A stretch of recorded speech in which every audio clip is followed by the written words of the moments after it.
اسلام کا کتنا عبرتناک منظر تھا جب معتصم بالا آہنی زنجیروں اور بیڑیوں میں جکڑا چنگیز خان کے پوتے ہلاکو خان کے سامنے کھڑا تھا۔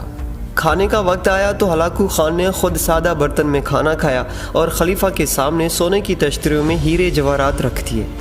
پھر معتصم سے کہا، کھاؤ، پیٹ بھر کر کھاؤ، جو سونا چاندی تم اکٹھا کرتے تھے وہ کھاؤ۔ بغداد کا تاجدار بے چارگی اور بے بسی کی تصویر بنا کھڑا تھا۔ بولا، میں سونا کیسے کھا سکتا ہوں؟ ہلاکو نے فوراً کہا، پھر تم نے یہ سونا اور چاندی کیوں جمع کیا؟ وہ مسلمان جسے اس کا دین ہتھیار بنانے اور گھوڑے پالنے کی ترغیب دیتا تھا کچھ جواب نہ دے سکا۔ ہلاکو خان نے نظریں گھما کر محل کی جالیاں اور مضبوط دروازے دیکھے اور سوال کیا، تم نے ان جالیوں کو پگھلا کر آہنی تیر کیوں نہیں بنائے؟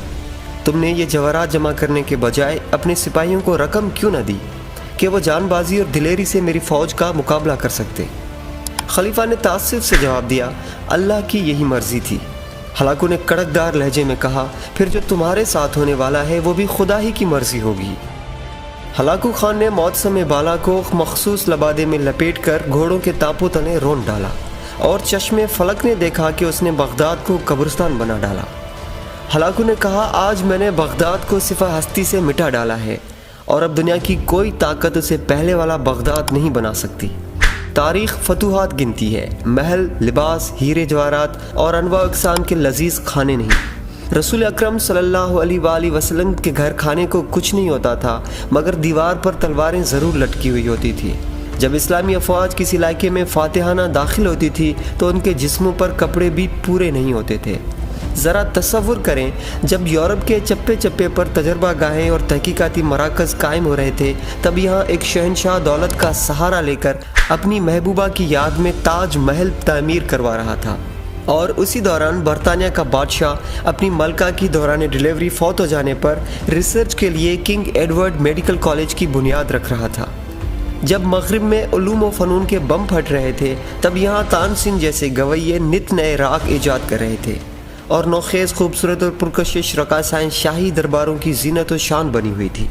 جب انگریزوں، فرانسیسیوں اور پرتگالیوں کے بحری بیڑے برِ صغیر کے دروازے پر دستک دے رہے تھے، تب ہمارے ارباب و اختیار شراب و کباب، چنگ و رباب سے مدہوش پڑے تھے۔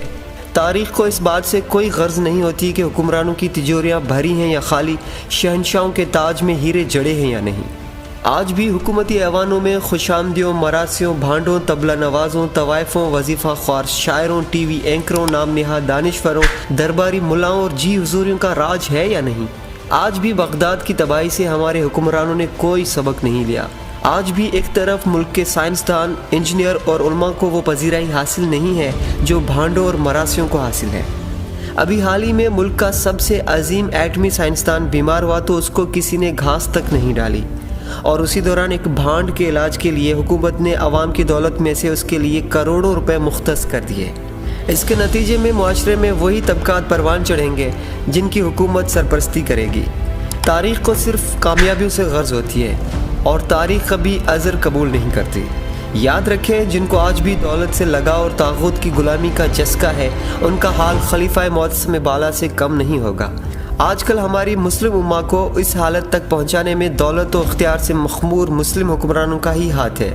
تاریخ کو پڑھ کر ایسا ہی لگتا ہے۔